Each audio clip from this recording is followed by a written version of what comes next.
જિલ્લા ચૂંટણી અધિકારી અને કલેક્ટર દિગ્વિજયસિંહ જાડેજાએ શાકભાજી વેચતા વેપારીઓને કાપડની થેલી આપી મતદાન અંગે જાગૃત કર્યા હતા.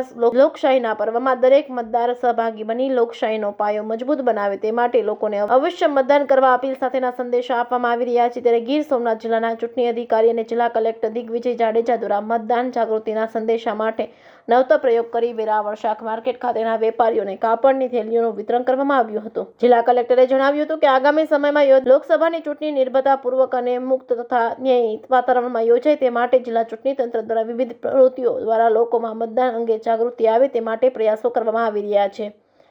કેએસયુ ગુજરાતી સાથે મહેશ વાજા, સોમનાથ.